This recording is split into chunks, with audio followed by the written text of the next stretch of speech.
రఘురామకృష్ణరాజు మీద పెట్టిన కేసు అప్పట్లో రఘురామ ఇంటి దగ్గరికి ఇంటెలిజెన్స్ వాళ్ళు వెళ్ళటం, అతన్ని పట్టుకుని వాళ్ళు నిర్బంధించితే అతను వెళ్ళి పోలీస్ కేసు పెట్టడం, అతను ఇంటెలిజెన్స్ కానిస్టేబుల్ అని చెప్పిన తర్వాత రఘురామకృష్ణరాజు కుటుంబ సభ్యుల మీద కేసు పెట్టినటువంటి నేపథ్యంలో ఆ కేసు విత్డ్రా చేసేసుకున్నారు.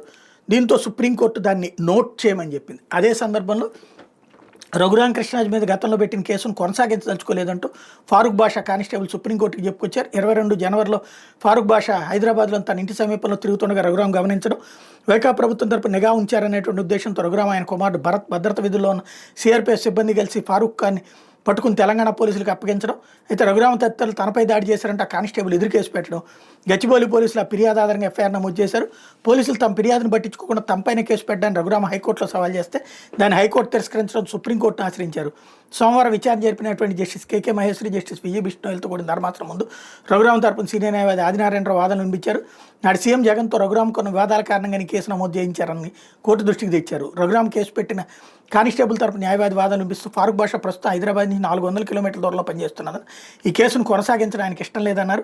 జస్టిస్ జేకే మహేశ్వరి స్పందిస్తూ దాని మీద అఫిడవిట్ వేయాలని సూచిస్తూ తదుపరి విచారణ 2 వారాలకు వాయిదా వేశారు.